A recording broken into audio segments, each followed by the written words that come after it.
The pen felt heavy in my hand as I signed my name on the divorce papers. My husband Darnell leaned back in his chair across the fancy lawyer's table, a cruel smile spreading across his face. Finally, he said, shaking his head slowly. You know, Destiny, I should have done this years ago. What was I thinking, marrying a nobody like you? I looked down at the papers, my vision blurry from the tears I was fighting to hold back. A woman with no family, Darnell continued, his voice dripping with mockery. No connections, no money, just a little orphan girl who thought love was enough. He laughed, and it was the coldest sound I had ever heard. Love doesn't pay for my lifestyle, sweetheart. His new girlfriend, Tiffany, stood behind him, her expensive jewelry catching the light. She placed her manicured hand on his shoulder and giggled.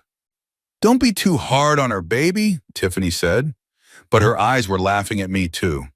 It's not her fault she was born worthless. I stood up slowly, my legs shaking beneath me. 8 years of marriage, of giving everything I had, of loving this man with my whole heart. And this was how it ended. I gave you everything, I whispered.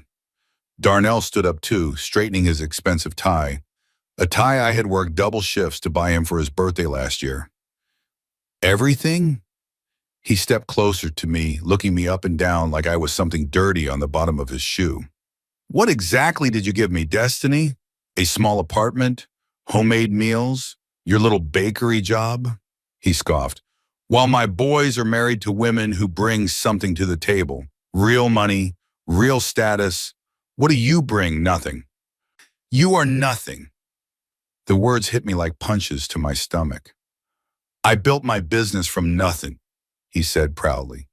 And now that I'm finally successful, I need a woman who matches my level, not some orphan who doesn't even know who her parents were. He grabbed the signed papers from the table and waved them in my face. These right here? This is me finally being free, free from the embarrassment of you, free from explaining to people why my wife works in a little bakery instead of having a real career, free from you dragging me down. He turned to leave, but then stopped at the door. Looking back at me one more time, he delivered his final blow. Oh, and Destiny, don't expect anything from me. The prenup you signed and make sure of that. You leave this marriage the same way you came in, with absolutely nothing. He smiled that terrible smile again. After all, that's what you are, nothing, a nobody, and you always will be. The door slammed behind him and Tiffany, and I stood alone in that cold lawyer's office, my heart shattered into a million pieces.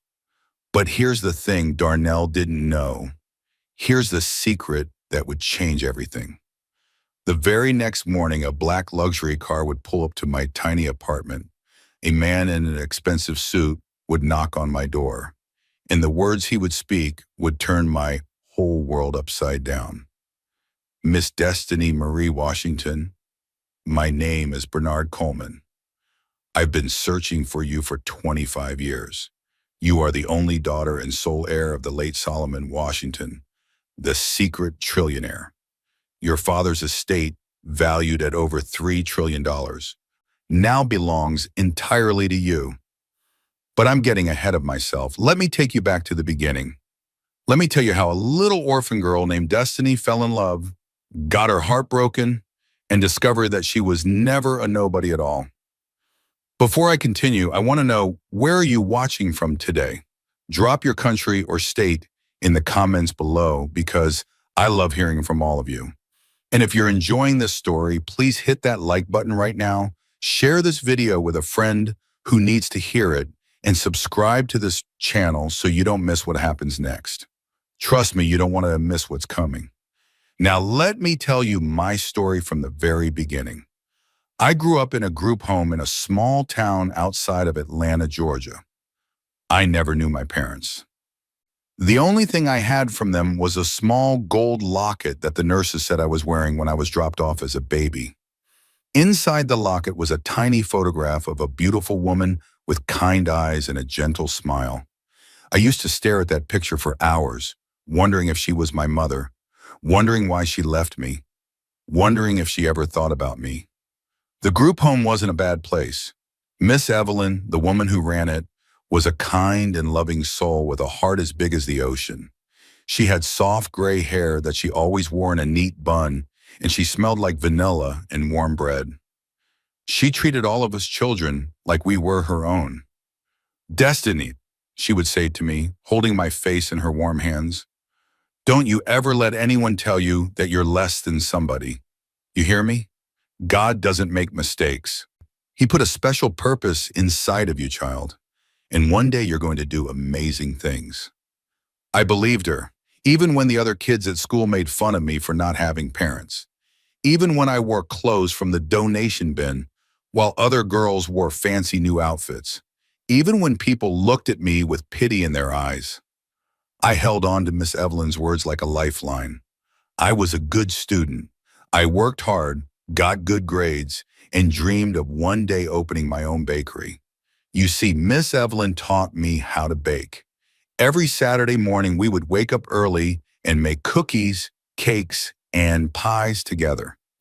The kitchen would fill with the most wonderful smells, and for those few hours, I forgot all about being an orphan. I forgot about being different. I just felt happy. "Baking is love made visible," Miss Evelyn would tell me as we mixed batter together. When you bake something for someone, you're putting a piece of your heart into it. That's the most precious gift you can give. When I turned 18, I aged out of the group home. It was one of the scariest days of my life. Miss Evelyn hugged me tight, tears streaming down her face. "You remember what I told you," she said. "You are somebody special, Destiny Washington. Don't you ever forget it." I found a small apartment that I could barely afford and got a job at a local bakery called Sweet Dreams. The owner, a lovely woman named Mrs. Patricia Coleman, took me under her wing. She was a tall, elegant woman in her 60s with silver-streaked hair and the warmest smile I had ever seen. "You've got talent, girl," Mrs. Patricia told me after tasting my first batch of lemon pound cake. "Real talent. Stick with me and I'll teach you everything I know." And she did. For the next few years, I learned everything about running a bakery.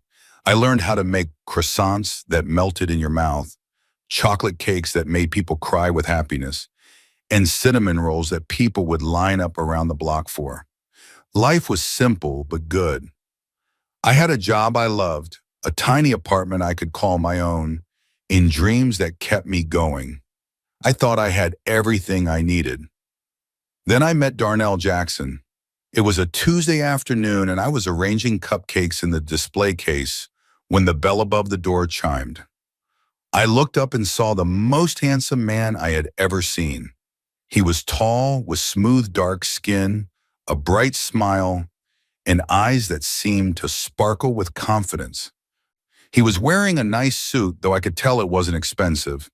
There was something about him that made my heart skip a beat. "Excuse me," he said, walking up to the counter. "I need a cake for my mother's birthday.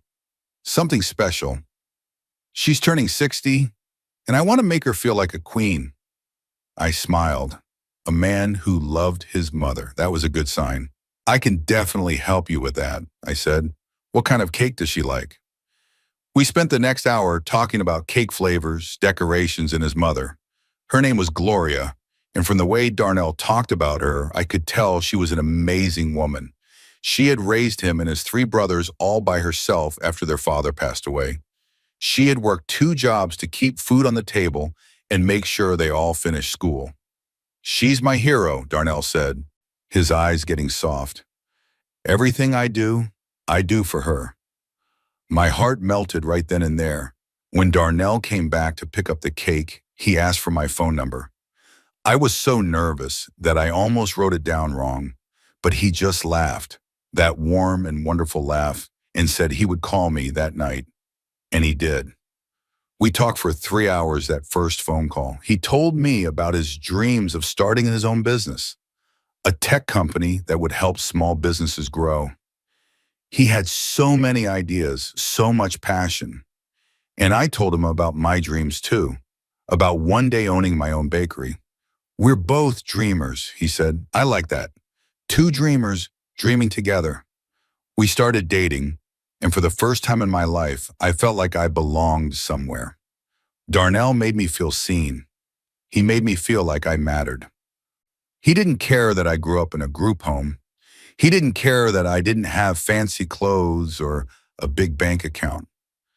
I don't need a woman with money, he told me one night as we sat on a park bench watching the sunset. I need a woman with heart, and you, Destiny Washington, have the biggest heart I've ever known. 6 months later, he proposed. It wasn't fancy. There was no expensive restaurant or fireworks display. He got down on one knee in Mrs. Patricia's bakery right after closing time, surrounded by the smell of fresh bread and sugar cookies. I don't have much, he said, holding up a small ring that I later learned he had saved up for months to buy. But I promise to love you with everything I have. Will you marry me, Destiny? I said yes before he even finished the question.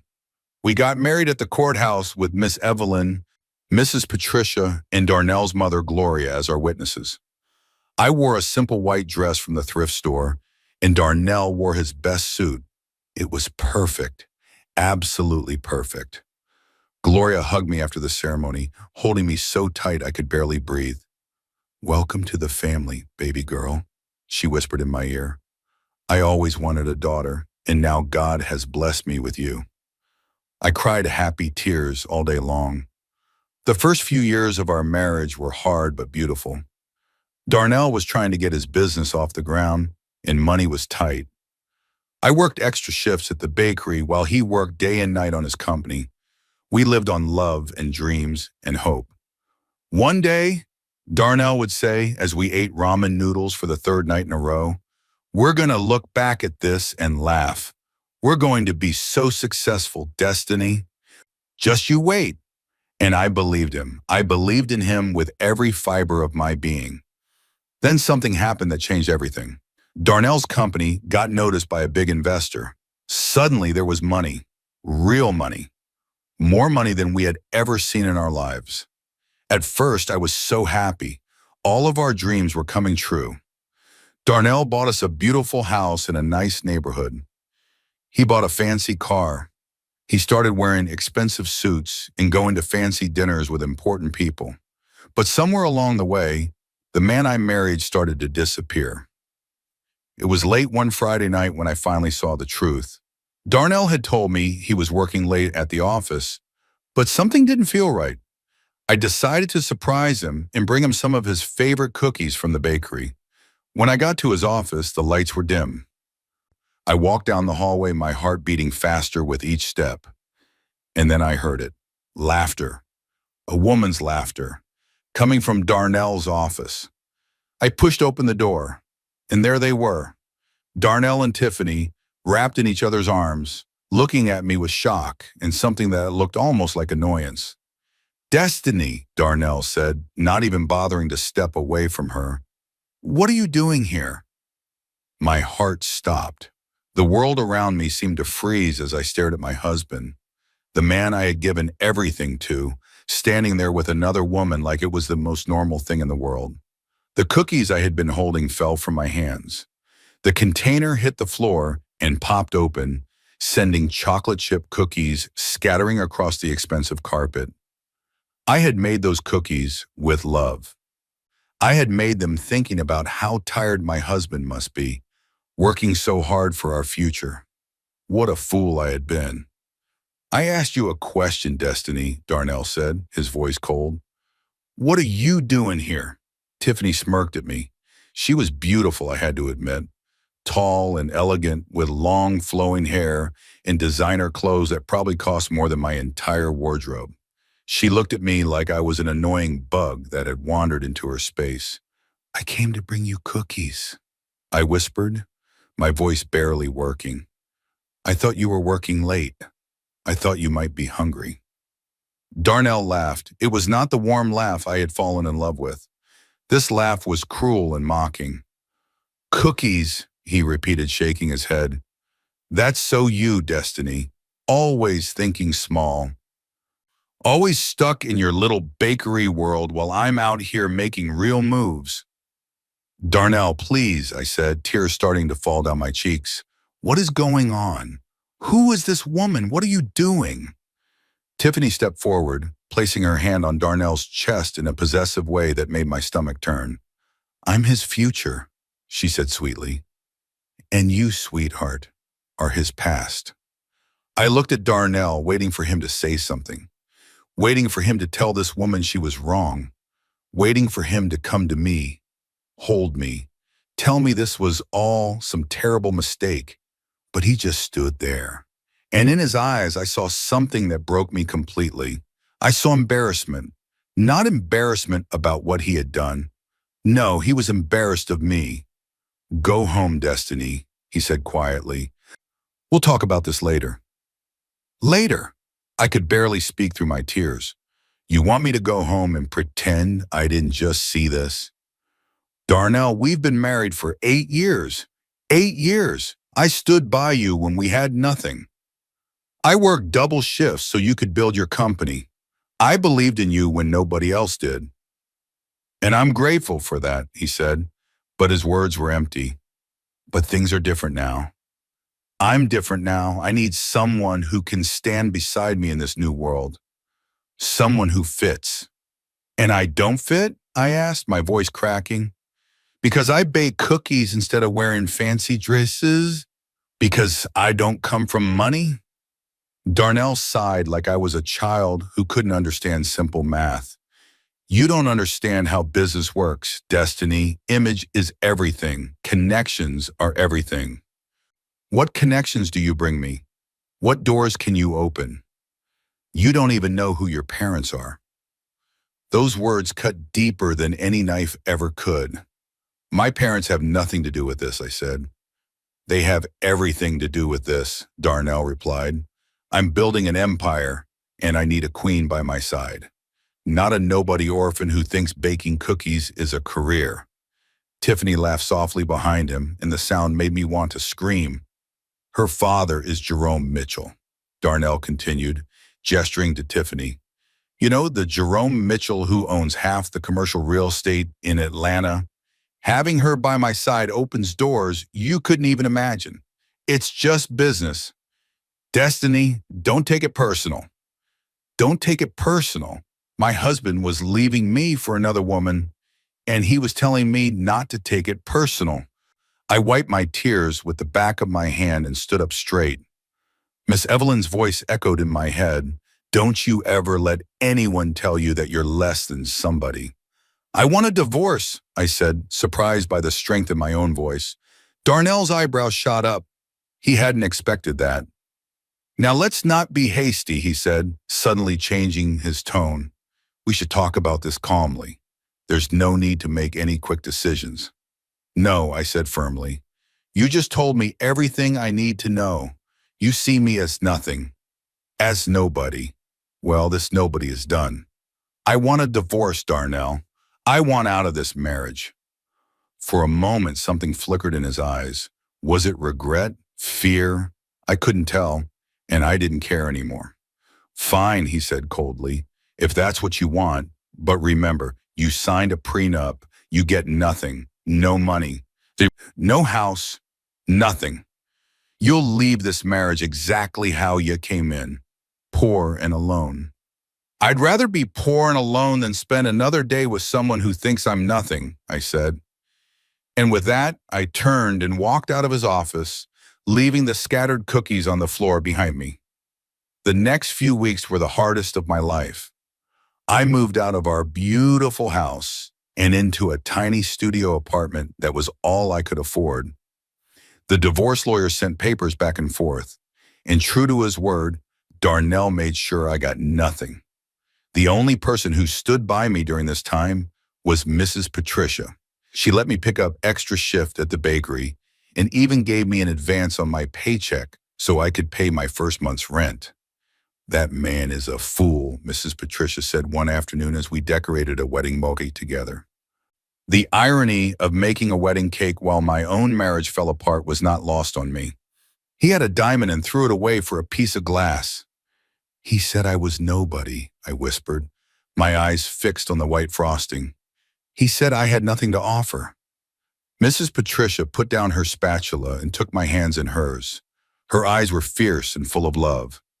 Now you listen to me, Destiny Washington, she said firmly. You are not defined by what that man thinks of you. You are not defined by where you came from or who your parents were. You are defined by who you are in your heart. And your heart is pure gold, child. Pure gold. I hugged her tight and cried into her shoulder. She smelled like vanilla and cinnamon, and for a moment I felt safe. Besides, Mrs. Patricia said with a mysterious smile when I finally pulled away, life has a funny way of working things out. What looks like an ending is sometimes just a beginning in disguise. I didn't know what she meant at the time, but I would understand soon enough. The day of the final divorce signing arrived faster than I expected. It was held at a fancy law office downtown, all glass windows and leather chairs and people in expensive suits. I felt completely out of place in my simple blue dress, the nicest thing I own. Darnell arrived with Tiffany on his arm because, of course he did. He wanted to rub my face in it one last time. He was wearing a new suit that probably cost more than 6 months of my rent. His watch was gold and glittering. He looked like a completely different person from the man who had proposed to me in a bakery with a ring he saved months to buy. Let's get this over with, he said, sitting down across from me. I have a business meeting in an hour. The lawyer slid the papers across the table to me. My hand trembled as I picked up the pen. You know, Darnell said, leaning back in his chair, I thought you'd put up more of a fight. Try to get some money out of me. Isn't that what women like you do? Women like me? I asked quietly. Gold diggers, Tiffany said with a sweet smile that didn't reach her eyes. Isn't that why you married him in the first place? Hoping he'd make it big one day so you could cash in? I could have screamed. I could have thrown the papers in their faces. I could have reminded them that I was the one who supported Darnell when he had nothing. That I was the one who believed in him when everyone else thought he was crazy. That I had never asked him for a single thing except his love. But what was the point? They had already decided who I was in their minds. Nothing I said would change that. So I signed the papers. I signed away 8 years of my life. And I did it with as much dignity as I could hold on to. That's when Darnell delivered his final cruel words, the words I told you about at the beginning of my story, the words about me being nothing, a nobody, coming into the marriage with nothing and leaving with nothing. When they finally left, I sat alone in that conference room for a long time. The lawyer had excused himself, probably sensing that I needed a moment. I stared at the signed papers on the table and wondered how my life had gone so wrong. I thought about Miss Evelyn and her words about having a special purpose. I thought about Mrs. Patricia and her mysterious smile.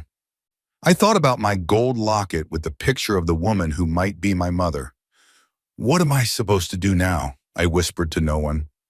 The next morning, I woke up in my tiny apartment to a strange sound. Someone was knocking at my door. It was early, barely 7 o'clock.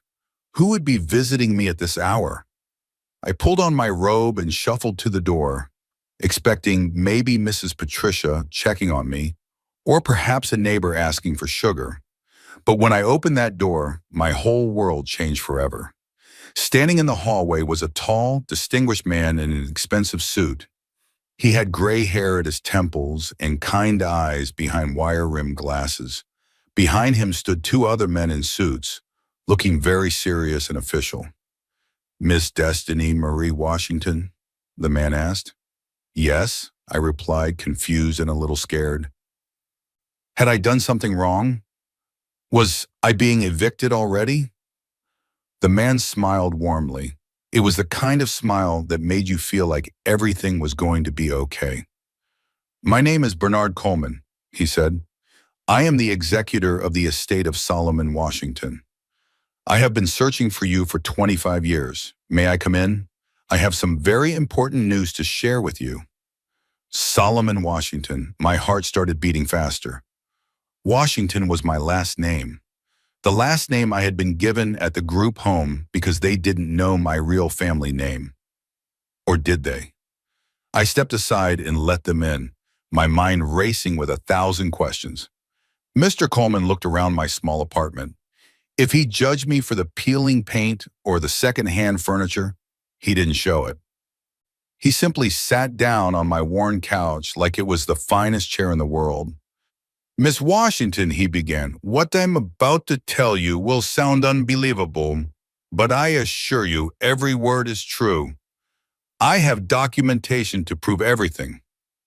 I sat down across from him, my hands shaking in my lap. 26 years ago, Mr. Coleman continued, a baby girl was secretly placed in a group home in Georgia. This baby was the daughter of Solomon Washington, one of the wealthiest men in America. But Solomon's wealth was hidden. He believed that true wealth should be used to help others quietly, without seeking fame or recognition. Very few people knew of his fortune. I couldn't breathe. I couldn't think. I could only listen.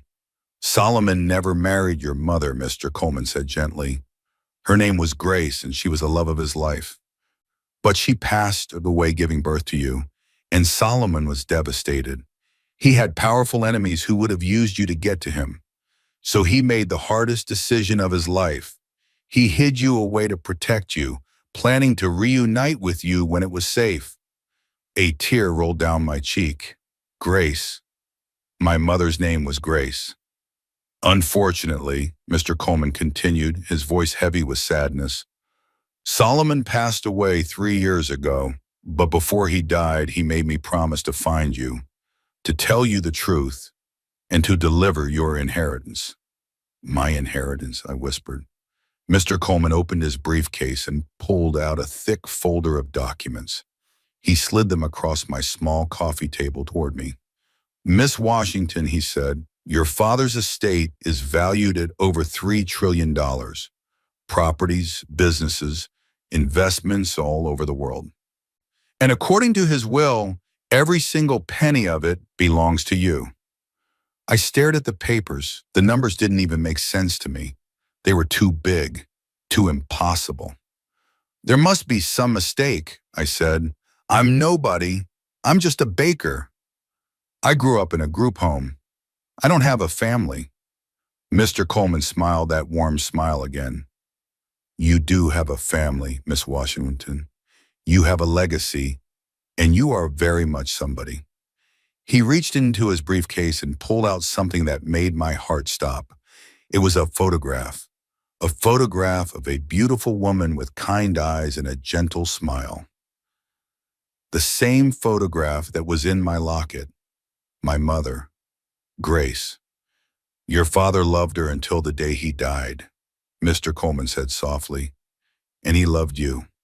Every birthday, he would sit in his office and stare at this very photograph, wondering what kind of woman his little girl had become. You were never forgotten, Destiny. You were never nobody. You were always treasured." The tears were flowing freely now. 26 years of wondering, 26 years of feeling alone. And now I was learning that I had been loved all along. But even as this incredible truth washed over me, another thought crept into my mind. A thought about Darnell, about the cruel words he had said, about how he had called me a nobody, about how he had mocked me for not knowing my parents, for having nothing to offer. If he could see me now, if he knew what I had just discovered. But something inside me said to wait, not to rush. Darnell didn't deserve to know. Not yet. Maybe not ever. "What happens now?" I asked Mr. Coleman, wiping my tears.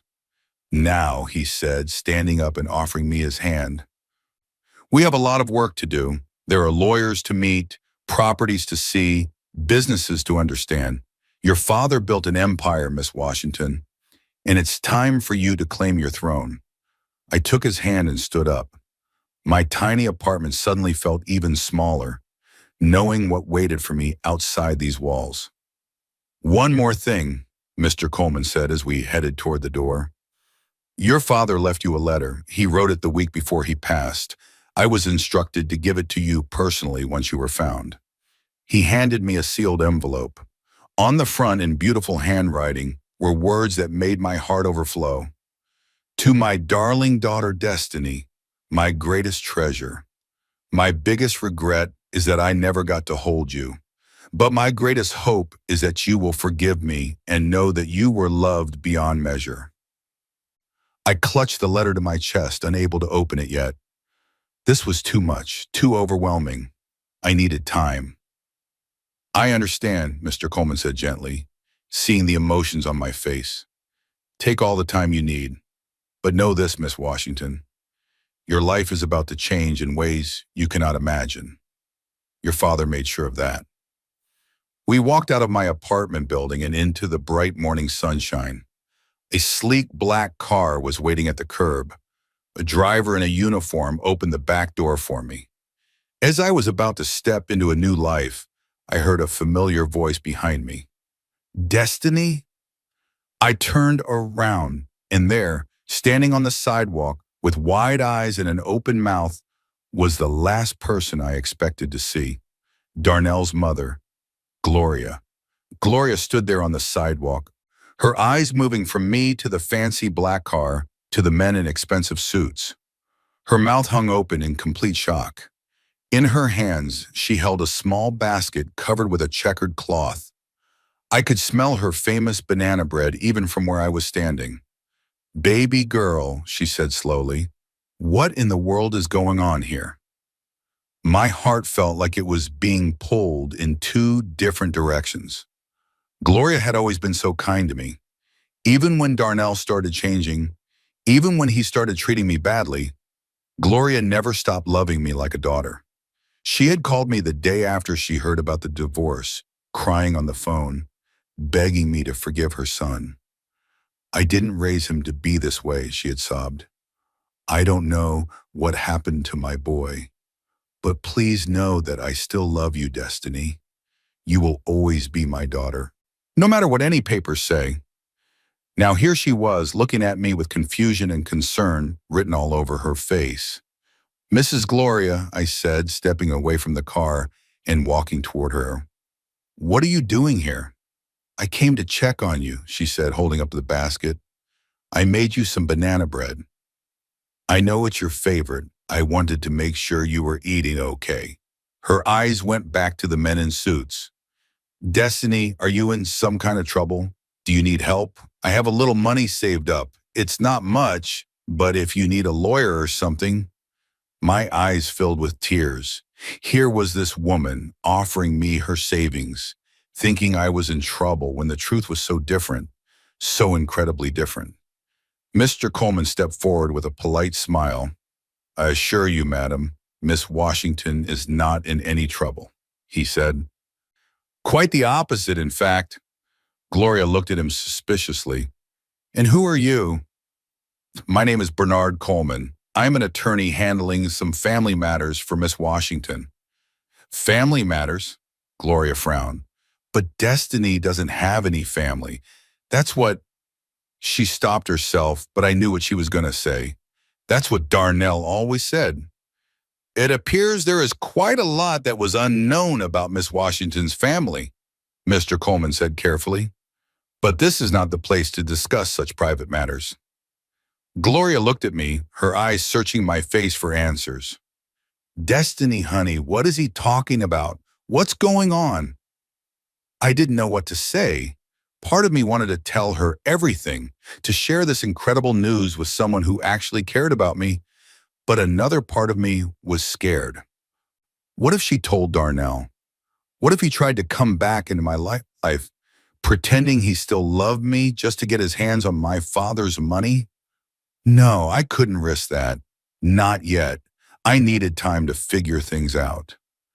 I can't explain it right now, Mrs. Gloria, I said softly, but I promise you, I'm okay. I'm more than okay, actually. I just need some time to sort through some things. Gloria studied my face for a long moment. Then she nodded slowly. All right, baby girl, she said. I trust you. I've always trusted you. She handed me the basket of banana bread. You take care of yourself, you hear? And you call me if you need anything. Anything at all. I hugged her tight, breathing in her familiar scent of cocoa butter and home cooking. She felt like safety, like the mother I never had. Thank you, I whispered, for everything, for always being kind to me. That's what family does, Gloria said, pulling back and looking into my eyes. And you are family, Destiny. Divorce papers don't change that. You will always be my daughter. She looked once more at the men in suits, then back at me. There was something in her eyes, something knowing. I have a feeling, she said quietly, so only I could hear, that God is about to do something big in your life, something that will surprise everyone. She smiled, including my foolish son. And with that, she turned and walked away down the sidewalk, leaving me standing there with her banana bread and a heart full of complicated emotions. Miss Washington, Mr. Coleman said gently, we should go. We have many appointments today. I nodded and climbed into the back of the fancy car. So then, the leather seats were softer than anything I had ever sat on. There was a small refrigerator with bottles of water and a television screen built into the seat in front of me. This was how rich people lived. This was how I was supposed to live now. It didn't feel real. As the car pulled away from my tiny apartment building, I looked out the window at the neighborhood I had called home for the past few weeks. The laundromat on the corner, the little grocery store with the broken sign, the bus stop where I waited every morning to go to work. Would I ever come back here? Would I ever be the same person who lived in that tiny apartment and worked at a bakery? I know this is overwhelming, Mr. Coleman said as if reading my thoughts. Most people would be screaming with joy right now. But I can see you're different, Miss Washington. You're thinking, processing. That's good. That's very good. I don't understand any of this, I admitted. Why would my father hide me away? Why didn't he ever come for me? If he loved me so much, why did he let me grow up alone? Mr. Coleman sighed heavily. It was the sigh of a man carrying a heavy burden. Your father had many enemies, he explained. His wealth was built through legitimate businesses, but there were people who wanted to take everything from him. Dangerous people. When your mother passed away, Solomon was devastated and terrified. He knew that if anyone discovered he had a child, you would become a target. I shuddered at the thought.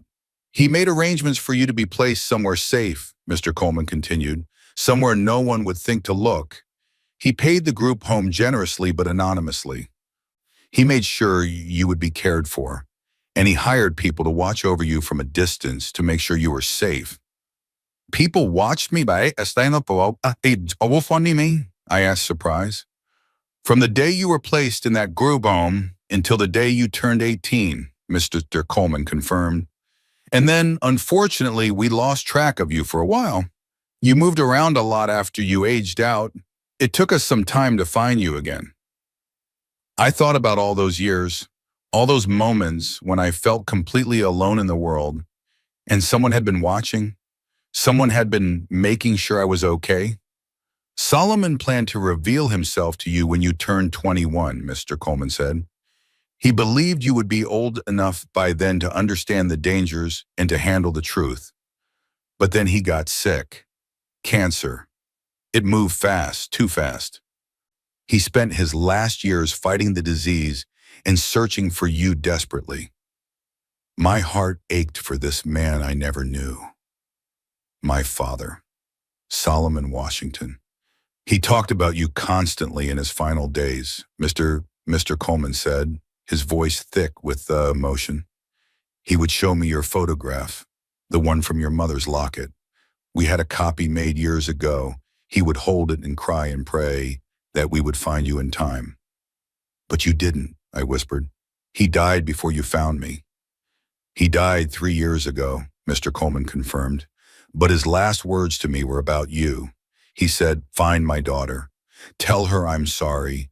Tell her she was loved and give her everything. She deserves it all. Tears streamed down my face. All my life, I had wondered about my parents. I had created stories in my head about why they left me. Sometimes I imagined they were poor and couldn't afford to keep me. Sometimes I imagined they were young and scared. Sometimes in my darkest moments, I imagined they simply didn't want me. But the truth was so different. The truth was that I was loved, deeply, desperately loved. And my father had spent his whole life trying to protect me and provide for me. What about my mother's family? I asked, wiping my tears. Do I have grandparents?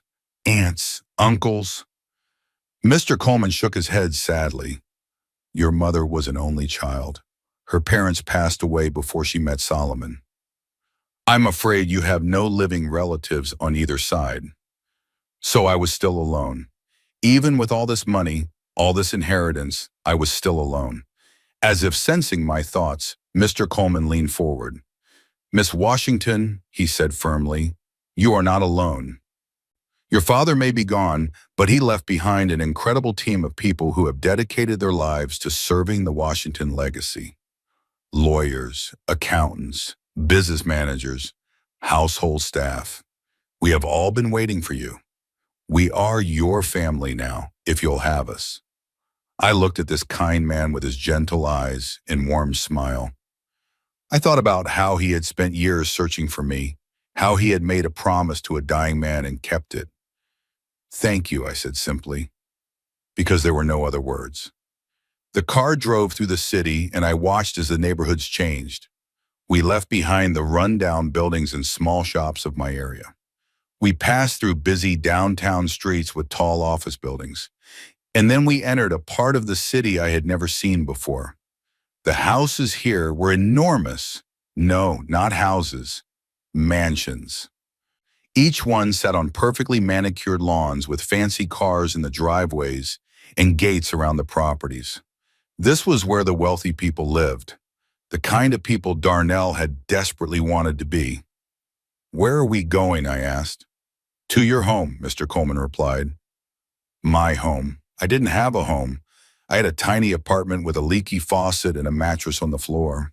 The car turned onto a private road lined with beautiful oak trees. Their branches created a canopy over us, blocking out the sun and creating dancing shadows on the ground. We drove for what felt like forever until we reached a massive iron gate. The gate opened automatically, and we continued up a long driveway. And then I saw it. The house? No. The mansion? No. The palace in front of me was the most beautiful building I had ever seen. It was made of white stone with tall columns in the front and more windows than I could count. Fountains sprayed water into the air on either side of the entrance. Gardens full of colorful flowers stretched as far as I could see. This, Mr. Coleman said as the car came to a stop, is Washington Manor. Your father built it 30 years ago, and now it belongs to you. A man in a formal uniform opened my car door. I stepped out on shaky legs, unable to take my eyes off the incredible building before me. Welcome home, Miss Washington, the man said with a bow. Home. This was my home. As I stood there trying to process everything, the front doors of the mansion opened. A line of people walked out, maybe 20 or 30 of them, all dressed in uniforms. They arranged themselves on either side of the entrance and stood at attention. The household staff, Mr. Coleman explained, coming to stand beside me. Maids, cooks, gardeners, drivers. They have maintained this property for years, waiting for this day, waiting for you. An older woman stepped forward from the line. She had silver hair pulled back in a neat bun and a kind face that reminded me of Miss Evelyn. Miss Washington, she said, her voice trembling with emotion. My name is Helen. I was your mother's personal maid when she lived here. I was there the day you were born. I held you in my arms before. She couldn't finish the sentence. Tears were streaming down her wrinkled cheeks. Before my mother died, I finished softly. Helen nodded, pulling a handkerchief from her pocket to wipe her eyes. You look just like her, she said. The same eyes, the same smile. It's like seeing Grace again after all these years. I didn't know what to say. I didn't know what to do. So I did the only thing that felt right. I stepped forward and hugged this woman who had known my mother, who had held me as a baby, who had kept this house waiting for me for 26 years. Helen sobbed against my shoulder, and I cried too. We stood there in front of all those people, two strangers connected by a woman we had both lost. Come inside, Helen finally said, pulling away and composing herself. Let me show you your home. There is so much to see, so much to tell you. I followed her through those massive front doors and into a world I never knew existed. The inside of the mansion was even more incredible than the outside. Crystal chandeliers hung from ceilings that seemed a mile high. Marble floors gleamed beneath my feet. Paintings that looked like they belonged in museums decorated the walls. Everything was beautiful. Everything was expensive. Everything was mine. Helen gave me a tour that took over 2 hours. There were so many rooms I lost count. Bedrooms and bathrooms and living rooms and dining rooms. A library filled with thousands of books. A home theater with seats softer than clouds. A swimming pool inside the house. An actual swimming pool inside the house. Your father wanted you to have everything, Helen explained as we walked through an art gallery filled with sculptures and paintings. He spent years collecting things he thought you might like. Books about baking because he heard you loved to cook. Art from Africa because he wanted you to know your heritage. Music boxes because Grace used to love them. I stopped in front of a glass case. Inside was the most beautiful music box I had ever seen. It was shaped like a grand piano, made of dark wood with gold details. When Helen opened the case and wound it up, the most beautiful melody filled the air. Grace used to play this every night, Helen said softly. She would sit in the nursery they had prepared for you and play this music box while she rubbed her belly. She said she wanted you to hear beautiful music before you were even born. I reached out and touched the music box gently. My mother had touched this. My mother had played this for me. It was the closest I had ever been to her. Can I keep this in my room? I asked, my voice barely a whisper. Miss Washington, Helen said with a warm smile, you can keep anything anywhere you want. This is your home. Everything in it belongs to you. My room. I was taken to my room next, and I almost fainted when I saw it. It was bigger than my entire apartment. The bed was enormous, covered in silk sheets and about 100 pillows.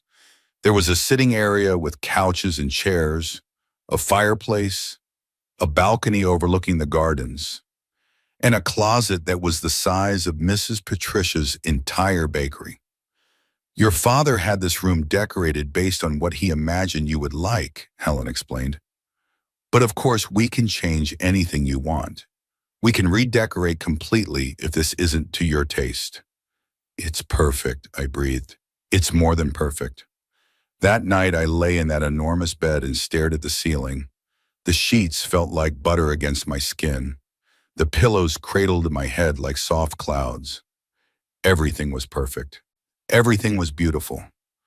But I couldn't sleep. I kept thinking about Darnell, about the cruel words he had said, about how he had called me nothing, a nobody, an embarrassment. What would he say if he could see me now? What would he do if he knew that the woman he had thrown away like garbage was worth more than he could ever dream of? Part of me wanted to tell him. Part of me wanted to show up at his fancy office in designer clothes and expensive jewelry. I wanted to see his face when he realized what he had lost. I wanted to watch his jaw drop when he learned that I was richer than him, richer than Tiffany's father, richer than everyone he was trying so hard to impress.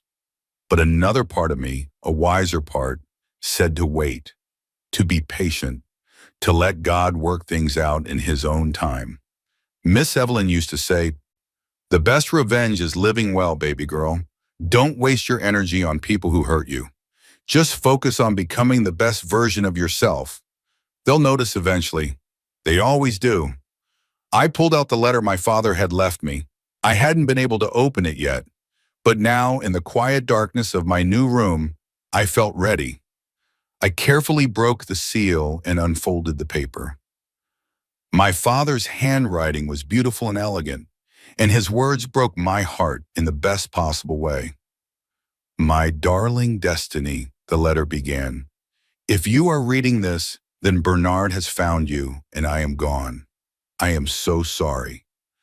I am sorry for every birthday I missed, every Christmas, every scraped knee and broken heart that I wasn't there to comfort. I am sorry for the loneliness you must have felt growing up without knowing where you came from. But please know this, my precious daughter. There was not a single day that I did not think of you. There was not a single moment that I did not love you with every fiber of my being. You were my greatest joy and my deepest sorrow. The joy of knowing you existed, the sorrow of not being able to be with you. I made many mistakes in my life, Destiny, but I tried to make up for them in the only way I knew how, by building something for you, an empire, a legacy, something that would take care of you long after I was gone. But money is not what matters most. What matters is kindness. What matters is love. What matters is treating every person you meet with dignity and respect, no matter who they are or where they come from. Your mother taught me that. Grace was the kindest person I ever knew, and I see that same kindness in you, even from the reports I received over the years. Use this wealth wisely, my daughter. Use it to help others. Use it to make the world a better place. And never, ever let anyone make you feel like you are less than the extraordinary woman you are. You are my daughter. You are a Washington. You are loved beyond measure, and you are destined for greatness. With all my love, forever and always, your father, Solomon. Held the letter to my chest and cried until there were no more tears left. Somewhere out there, my father was watching over me. Somewhere out there, my mother was smiling down at me, and I made a promise to them both. I would use this gift wisely. I would help others. I would be kind, and I would never let anyone make me feel like nothing ever again. But first, there was something I had to do. The next morning, I woke up with a new sense of purpose. I called Mr. Coleman and asked him to arrange a meeting with all of my father's business managers. I needed to understand what I now owned. I needed to learn how to run an empire. The meeting was overwhelming. There were charts and graphs and numbers that made my head spin, properties in 12 different countries, businesses in everything from technology to real estate to entertainment, investments in companies I had actually heard of, famous companies that everyone knew. Your father was very private about his wealth, one of the managers explained. Very few people knew the true extent of it. He preferred to work behind the scenes, helping businesses grow without taking public credit. Why did I asked. Because he believed that true generosity doesn't need an audience, the manager replied. He said that the moment you start doing good for recognition, it stops being good. It just becomes marketing. I smiled. I liked that philosophy. It matched what I believed too. There's one more thing you should know, Mr. Coleman said at the end of the meeting. Your father had a special project he was working on before he passed, something he wanted you to continue. What kind of project? He was building a foundation to help orphan children, Mr. Coleman explained. He wanted to create homes for them, good homes with people who would love them like family, schools that would give them the best education, programs that would help them find their purpose in life. My heart swelled. My father, even while dying, was thinking about children like me, children who had no one. He never got to finish it, Mr. Coleman said sadly. He ran out of time. I stood up from the table looking at all the important people in expensive suits. Then we finish it, I said firmly. That becomes our number one priority. We build those homes. We create those schools. We give those children the life my father wanted them to have. Everyone stared at me. Then slowly they began to smile and nod. Your father would be so proud, Mr. Coleman said, his eyes glistening. As we filed out of the meeting room, my phone buzzed. I looked down and saw a text message from an unknown number. The message said, "We need to talk. Please meet me at the coffee shop on Main Street at 3 p.m. It's about Darnell. There's something you should know. There was no name, no indication of who had sent it, but something in my gut told me this meeting was going to change everything." I stared at that text message for a long time. My heart was beating fast, and my mind was racing with questions. Who sent this? What did they know about Darnell? Was this some kind of trick? Part of me wanted to ignore it. I had a new life now, a beautiful mansion, more money than I could ever spend. Why should I care about anything related to Darnell Jackson? He had made his feelings perfectly clear. He thought I was nothing. He had thrown me away like garbage. But another part of me was curious. What if this person knew something important? What if there was something about Darnell that I needed to know? I showed the message to Mr. Coleman, who frowned deeply. "I don't like this," he said. "It could be dangerous. Someone trying to take advantage of you now that you have inherited your father's fortune. Word travels fast in certain circles, Miss Washington. People may already be talking." "But no one knows yet," I said. "We haven't announced anything publicly." "True," Mr. Coleman agreed. "But the staff at the mansion have families and friends. The lawyers and business managers have colleagues. Secrets this big are hard to keep for long." He paused, thinking.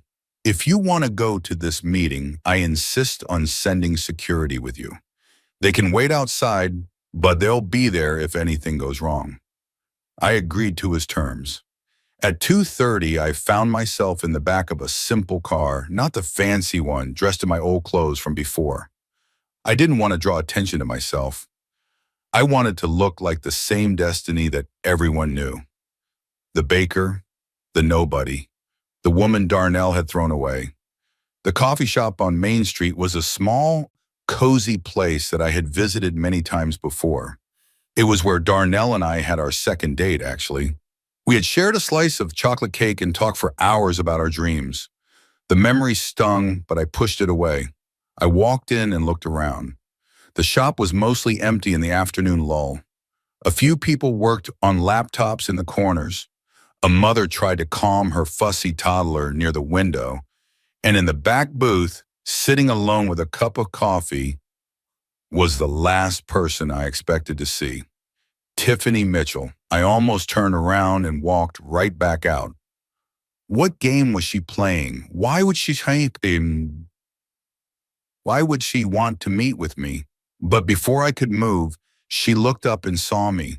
She raised her hand in a small wave, and there was something different about her. The smug confidence she had displayed at the divorce signing was gone. She looked tired, worried, almost scared. Against my better judgment, I walked over and sat down across from her. "Thank you for coming," Tiffany said quietly. Her voice was different too, softer, less cruel. "What do you want?" I asked, not bothering to hide my suspicion. Tiffany took a deep breath and wrapped her hands around her coffee cup like she was trying to warm herself. "I know you hate me," she said, "and you have every right to. What I did was terrible. Helping Darnell hurt you, laughing at you, saying those awful things." She looked down at the table. "I'm not proud of it." "Then why did you do it?" I asked. Tiffany was quiet for a moment. When she looked up, there were tears in her eyes. "Because I'm weak," she admitted. "Because I was jealous. Because Darnell made me believe that I was better than you. And I wanted to believe it so badly that I went along with everything he said." "Jealous?" I repeated, confused. "Jealous of what? You come from money. Your father owns half of Atlanta. What could you possibly be jealous of about me?" Tiffany laughed bitterly. "You really don't know, do you? You don't see what everyone else sees when they look at you." I stared at her, waiting for an explanation. "Destiny," she said. "You're real. You're genuine. You love with your whole heart, and you don't play games." When Darnell talks about you, even when he's saying cruel things, there's something in his eyes, something he doesn't have when he looks at me. She wiped a tear from her cheek. He loved you, really loved you. I'm just a business arrangement. This didn't make sense. None of this made sense. If he loved me so much, why did he leave me for you? I asked. Because he's a fool, Tiffany said simply. Because he got so caught up in money and status that he forgot what really matters. And because my father pushed us together. She paused, gathering herself.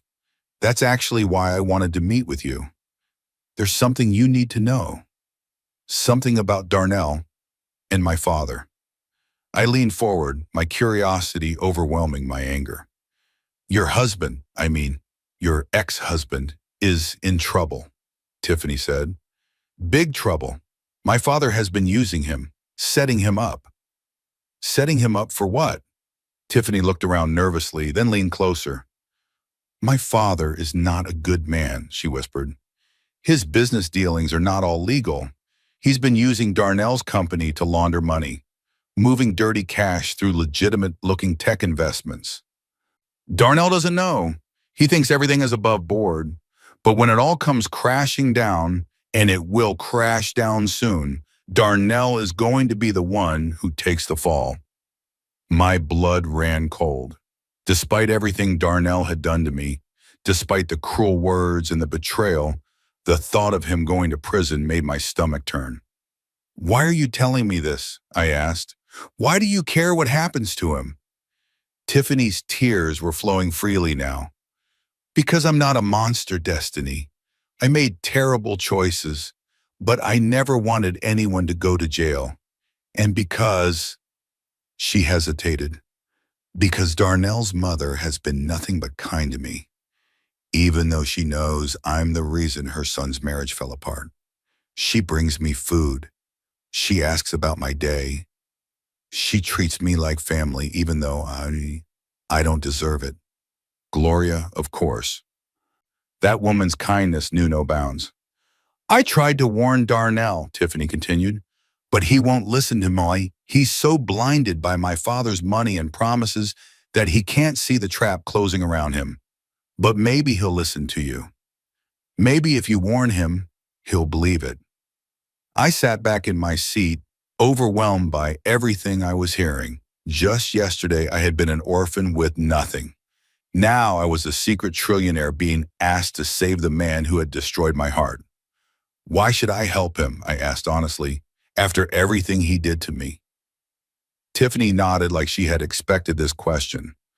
You shouldn't, she admitted. He doesn't deserve your help, but I thought you should at least know the truth.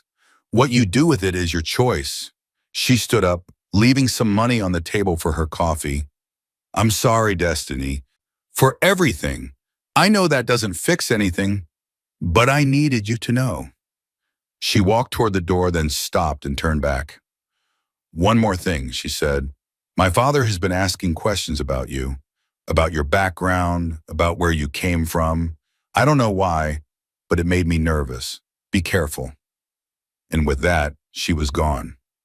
I sat in that booth for a long time, my cold coffee growing colder. My mind was spinning with everything Tiffany had told me. Darnell was in danger. A dangerous man was asking questions about me. And somehow, impossibly, I was being pulled back into a situation I had tried so hard to escape. When I finally returned to the mansion, I found Mr. Coleman waiting for me in the main living room. His face was serious.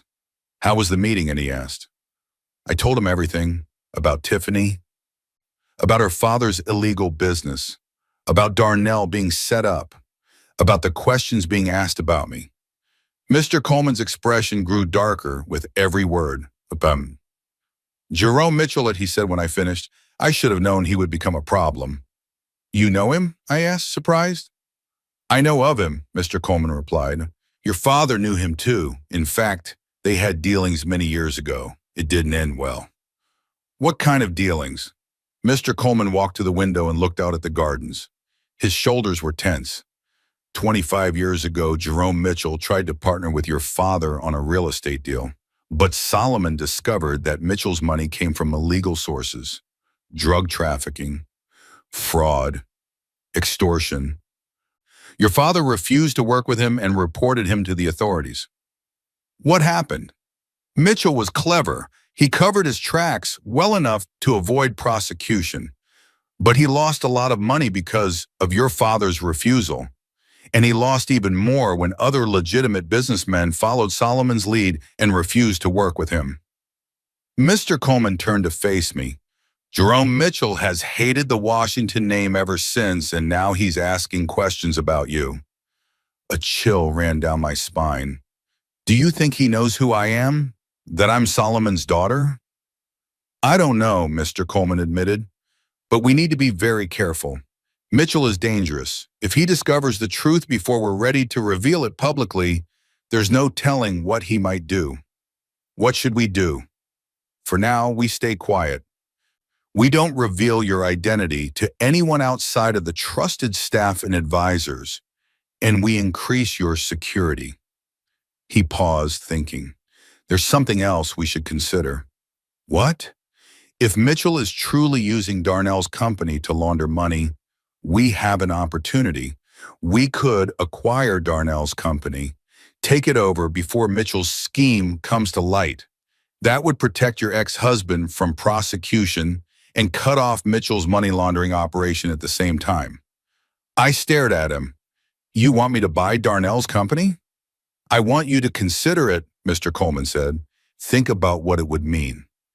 You would own the company that Darnell built, the company he was so proud of, the company he said was worth more than his marriage to you. A small smile crossed his face. It would be a fitting turn of events, don't you think?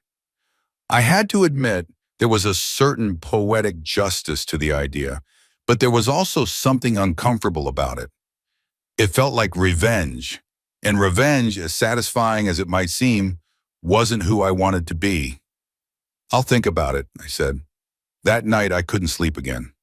I kept thinking about Darnell, about the young man who had proposed to me in a bakery with a ring he had saved months to buy, about the man who had cried when he talked about his mother, about the husband who had held me through hard times and told me we would make it through together. That man was still in there somewhere. I had to believe that. The Darnell who had said those cruel things at the divorce signing, that wasn't the real him. That was a man who had gotten lost, a man who had let money and status poison his heart. Did he deserve to be saved? Probably not. Not after what he had done to me, but Miss Evelyn's voice echoed in my head. Kindness isn't about what people deserve, baby girl. It's about who you want to be. I made a decision. The next morning, I called Mr. Coleman into my office, a room that used to be my father's office and was now mine. I want to buy Darnell's company, I said, but I don't want him to know it's me. Not yet. Mr. Coleman nodded. That can be arranged. We can use a holding company, an anonymous buyer. He'll never know who actually owns it. And I want to do it before Jerome Mitchell's scheme comes to light. I want to protect the employees, innocent people who have nothing to do with what Mitchell is planning. That's very noble of you, Miss Washington. It's not noble, I said. It's just the right thing to do. Over the next few days, Mr. Coleman and his team worked quickly. They approached Darnell's company with an offer he couldn't refuse, an anonymous buyer willing to pay 3 times what the company was worth. All cash. Quick closing. I watched from a distance as Darnell celebrated his good fortune. He posted on social media about his big exit, bragging about how his hard work had finally paid off. He thanked his supporters and talked about how this was just the beginning of his success. He had no idea that the money now sitting in his bank account came from me. The wife he had called nothing. The woman he said had nothing to offer. But as satisfying as that secret was, there was no joy in it. I didn't buy his company to gloat. I bought it to protect innocent people and to cut off Jerome Mitchell's criminal operation. Speaking of Jerome Mitchell, things were about to get very complicated. It was exactly 1 week after the company purchase when I received an unexpected visitor at the mansion. I was in the garden enjoying a rare peaceful moment among the roses when Helen approached with a worried expression. "Miss Washington," she said, "there's someone here to see you. He didn't have an appointment, but he says it's urgent. He says he's an old friend of your father's." "Who is it?" Helen handed me a business card. The name on it made my blood freeze. Jerome Mitchell, Mitchell Properties and Investments. He was here in my home. The man who had hated my father. The man who was using Darnell for illegal activities. The man who had been asking questions about me. "Where is he?" I asked, keeping my voice steady. "In the front parlor. Security is with him and Mr. Coleman has been notified. He's on his way." I took a deep breath. I could refuse to see him. I could have security escort him off the property. That would be the safe thing to do. But I wanted to know what he wanted. I wanted to look into the eyes of this man who had caused so much trouble and understand what I was dealing with. "Tell him I'll be there in 5 minutes," I said. I walked slowly to the front parlor, giving myself time to calm my nerves. When I entered the room, I saw a man in his 60s with silver hair and a tan that looked like it came from expensive vacations. He was wearing a suit that probably cost more than my old apartment's yearly rent.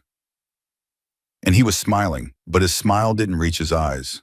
His eyes were cold. Calculating. Dangerous. "Miss Washington," he said, standing up and extending his hand. "What a pleasure to finally meet you. I've heard so much about you." I didn't take his hand. Instead, I sat down across from him and folded my hands in my lap. "Mr. Mitchell," I said calmly, "I don't believe we've been introduced. How exactly have you heard about me?" His smile faltered for just a moment before returning. "Oh, I make it my business to know about interesting people," he said, sitting back down. "And you, my dear, are very interesting indeed. An orphan who suddenly inherits one of the largest fortunes in the country. It's like a fairy tale." So he knew. He knew who I was. "What do you want, Mr. Mitchell?" He leaned forward, all pretense of friendliness dropping from his face. "I want what your father owed me," he said, his voice hard.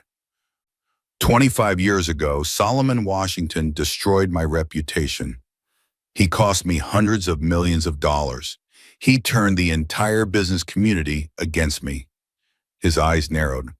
"I spent 2 decades rebuilding what he destroyed, and now I intend to collect what I'm owed, with interest." "My father owed you nothing," I said firmly. "He refused to do business with you because your money was dirty. That's not his fault. That's yours." Jerome's face twisted with anger. "You have your father's arrogance. That's good. It will make what comes next even more satisfying." "What comes next?" He stood up, straightening his jacket. "I know things about you, Miss Washington. Things you wouldn't want made public. Like the fact that your father's fortune wasn't entirely legitimate either. Like the fact that there are documents that could tie Solomon Washington to some very questionable dealings." He smiled that cold smile again. "How do you think the public would react if they learned that their beloved orphan heiress inherited blood money?"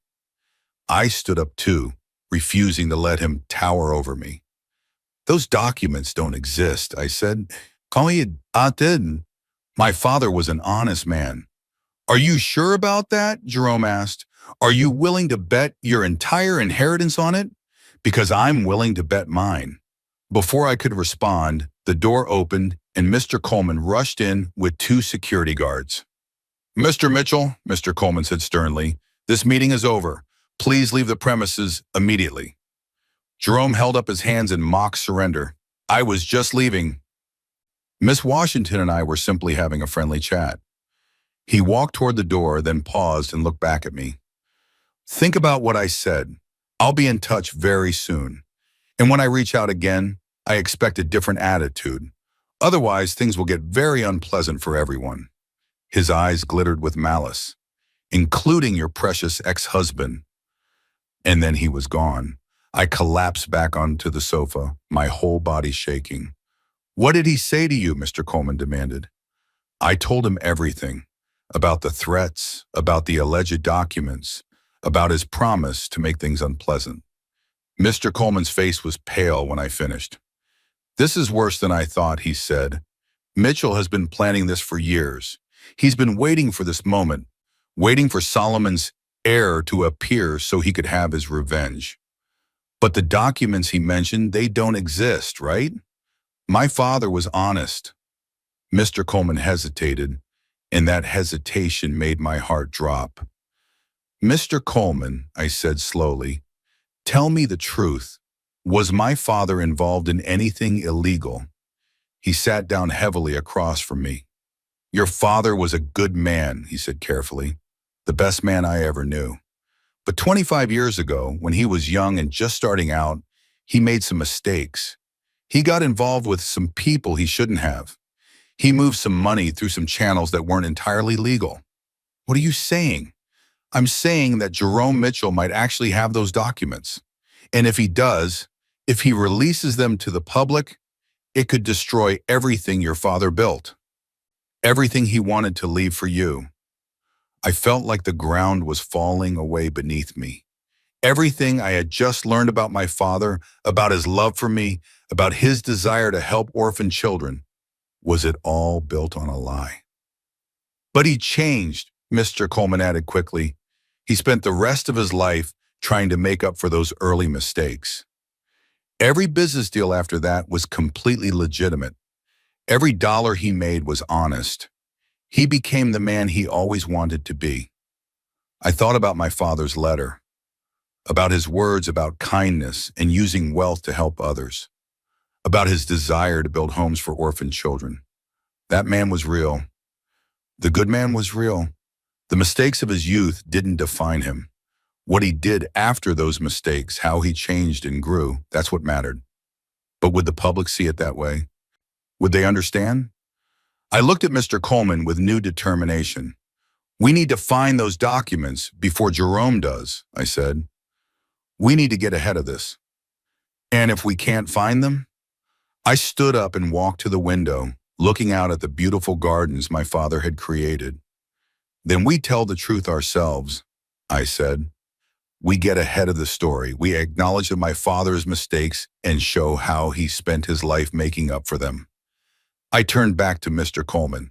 The truth is always better than a cover-up. Miss Evelyn taught me that. Mr. Coleman nodded slowly, respect growing in his eyes. Your father would be proud of you, he said. I hope so, I replied, because things are about to get very complicated. And as if the universe had heard me and decided to make things even more complicated, my phone buzzed with a text message. It was from Darnell. I know you bought my company. We need to talk. Tonight, please. I read the message 3 times, my heart pounding in my chest. Darnell knew. Somehow he had figured out that I was the one who bought his company. All my careful planning, all the anonymous holding companies and secret transactions. And still he had discovered the truth.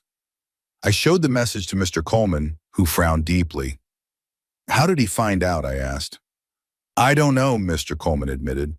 We were very careful. Someone must have talked. Or perhaps he's smarter than we gave him credit for. I thought about that for a moment. Darnell was many things, but he wasn't stupid. He had built a successful company from nothing. He knew how business worked. Maybe he had asked the right questions to the right people. Maybe he had followed the paper trail. Or maybe someone had simply told him. What do you want to do? Mr. Coleman asked. I looked at the message again. Please, that one word stood out to me. Darnell had never said please. Not in the cruel months before our divorce. Not during the divorce itself. He had demanded. He had mocked. He had threatened. But he had never asked. He had never said please. I want to meet with him, I said. Miss Washington, I strongly advise against that. After what Jerome Mitchell said today, we don't know who we can trust. Darnell could be working with him. Darnell doesn't even know he's being used by Mitchell, I reminded him. Tiffany told me that herself.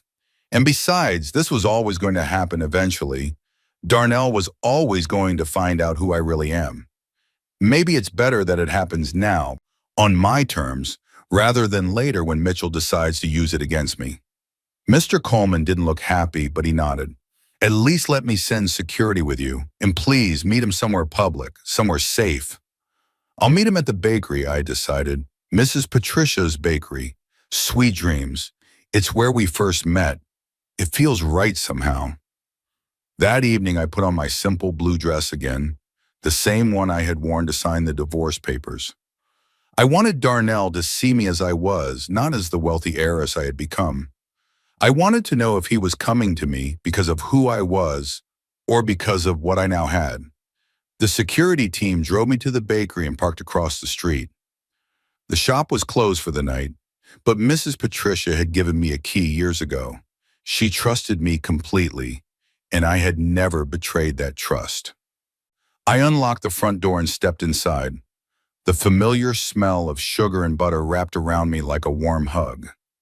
This place had been my sanctuary for so many years.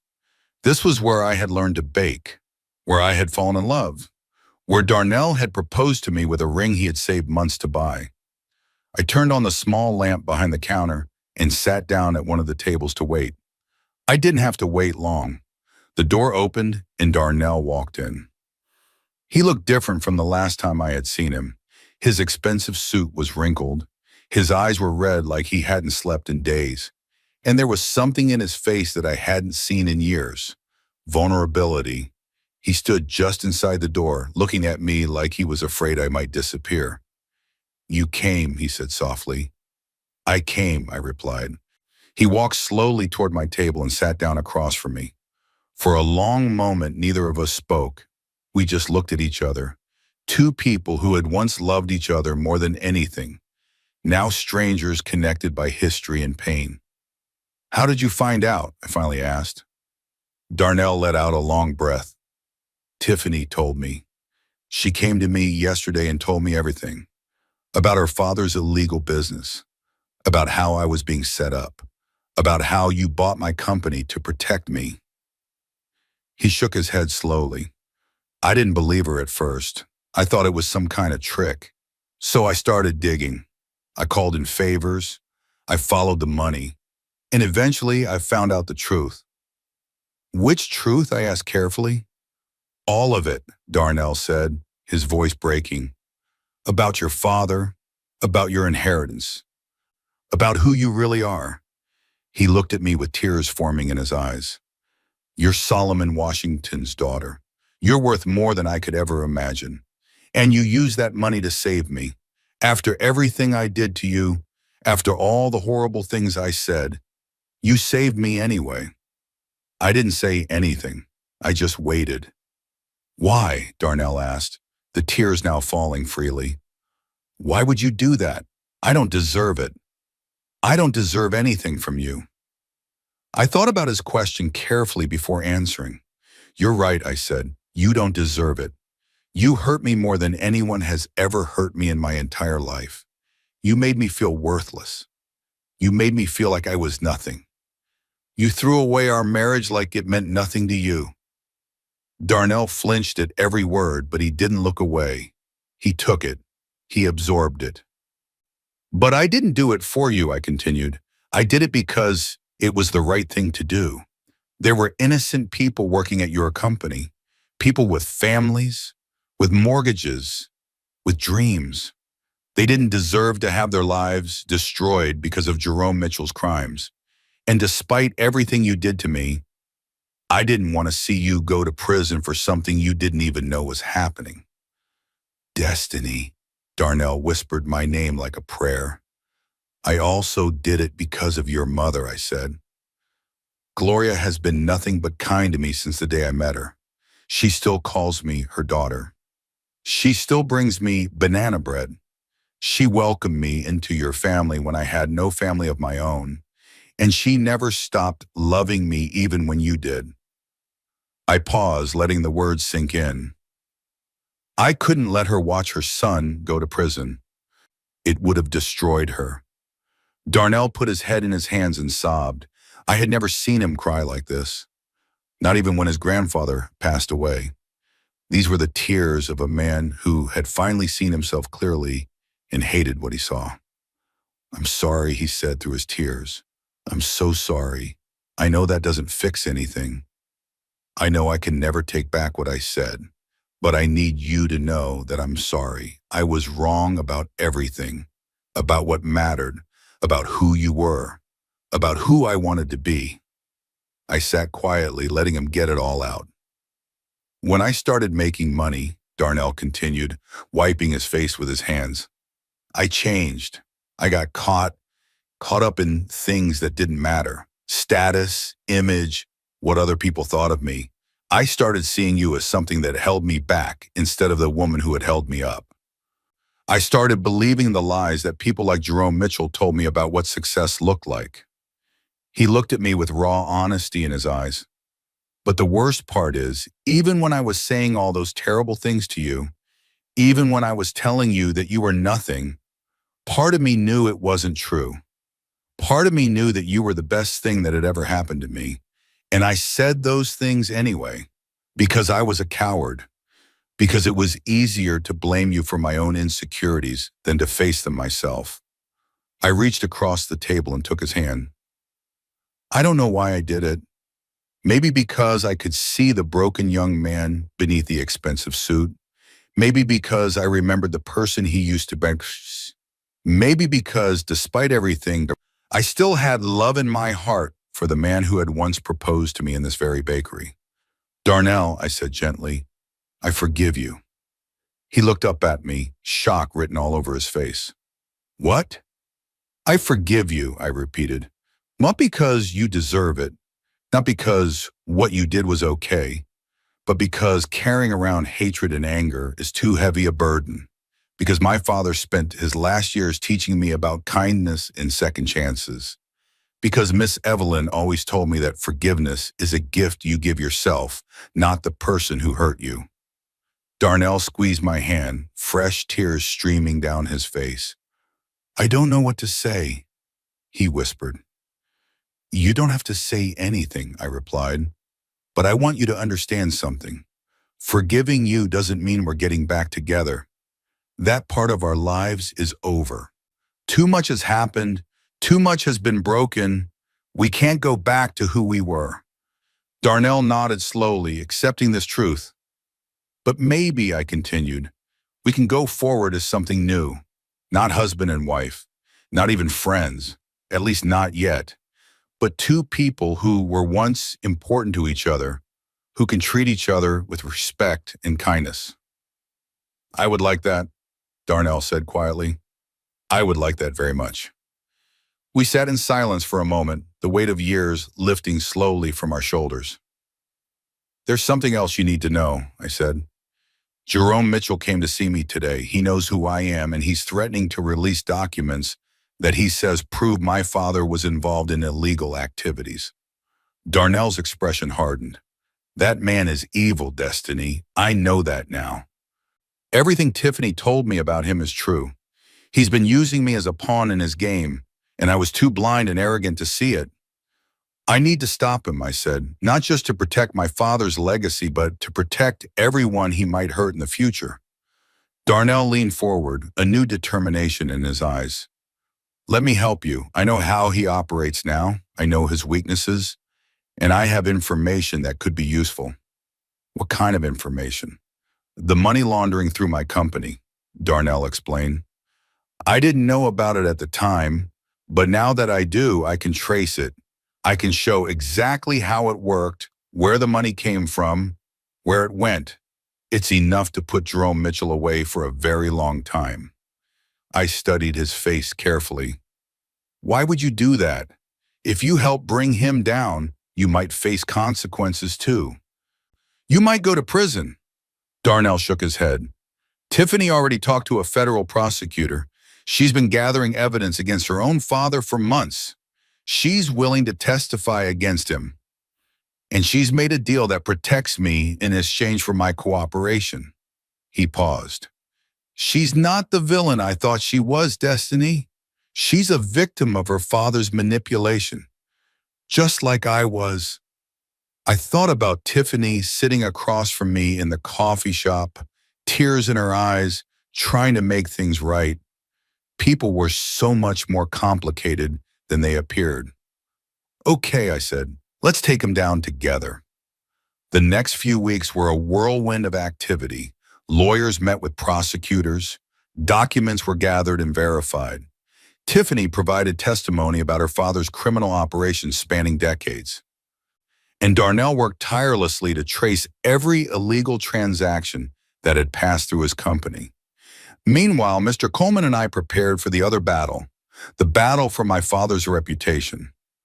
We hired investigators to find the documents Jerome Mitchell had threatened to release. And we found them. They were real.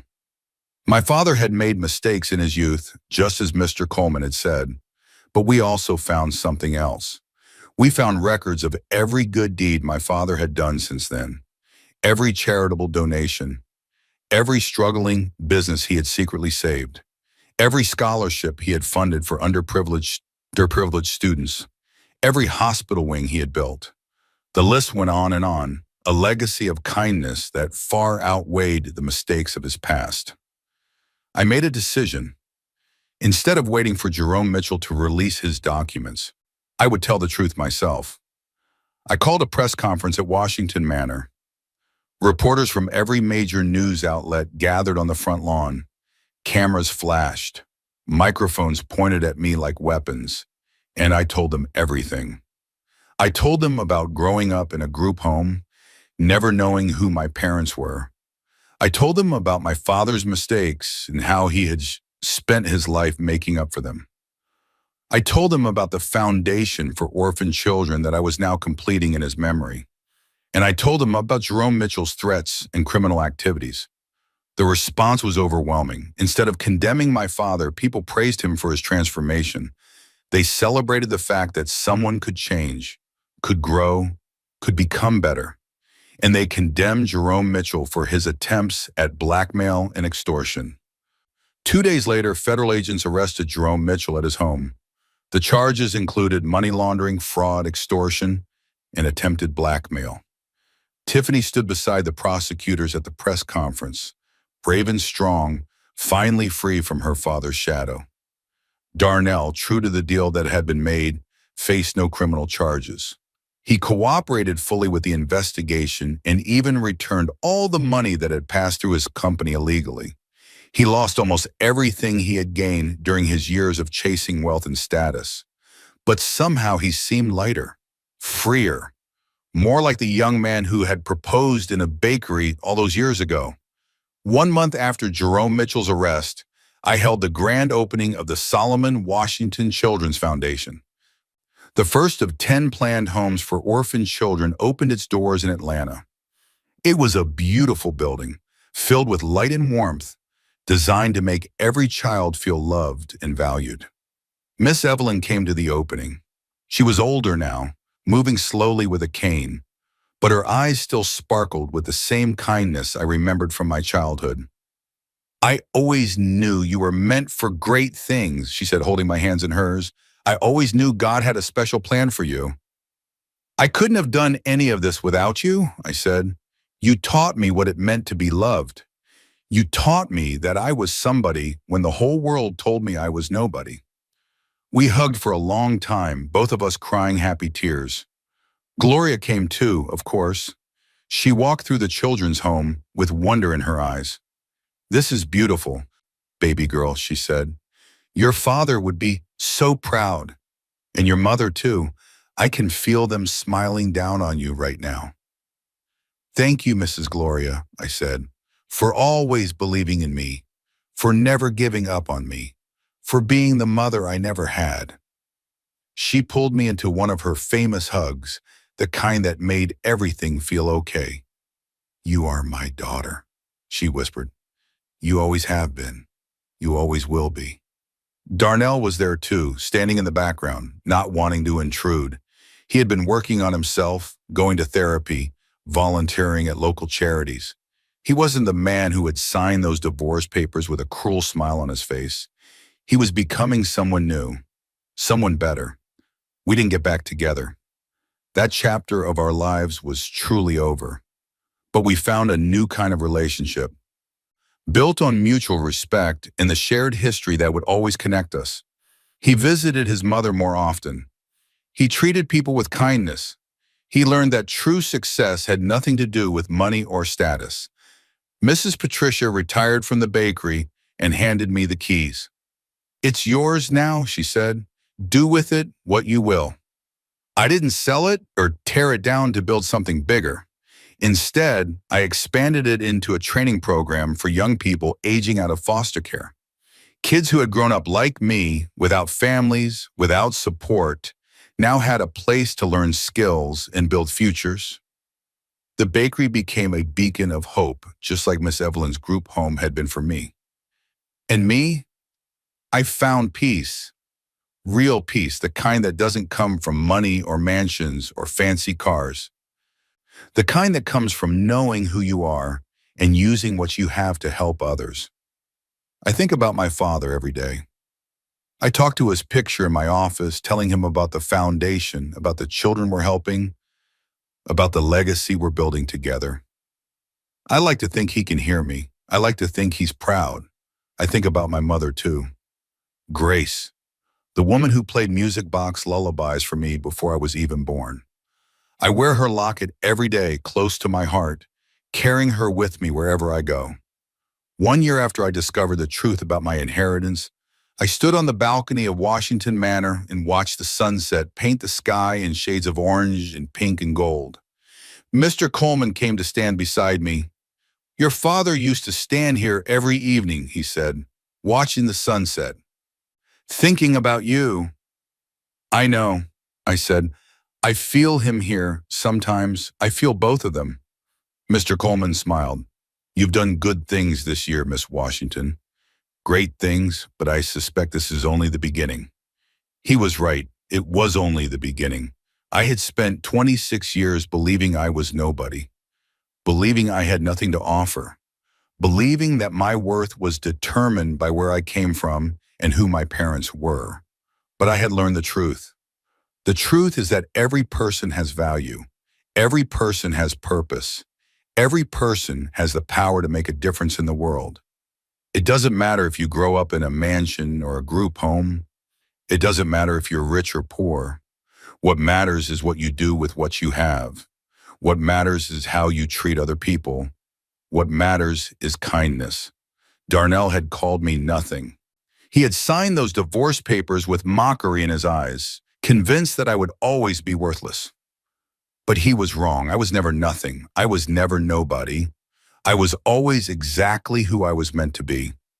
And now, standing on the balcony of my father's mansion, surrounded by the legacy of love he had built for me, I finally understood what Miss Evelyn had been trying to tell me all those years ago. I was somebody. I had always been somebody. And now, with all the blessings I had been given, I was going to spend the rest of my life making sure that every orphan child, every forgotten soul, every person who had ever been made to feel worthless knew the same truth. You are somebody. You matter. You are loved. And no one, not a cruel husband, not a bitter enemy, not a world full of people who don't understand, can ever take that away from you. This is my story. The story of an orphan who became an heiress. The story of a woman who was mocked and mistreated but found the strength to forgive. The story of a daughter who discovered that she had never been forgotten. And it's not just my story, it's a story for everyone who has ever felt alone. Everyone who has ever been told they weren't good enough. Everyone who has ever wondered if they mattered. You do matter. You are enough. And your story is just beginning. Thank you for listening. Thank you for being here with me. And remember, wherever you are, whatever you're going through, you are loved beyond measure. Now go out there and show the world who you really are.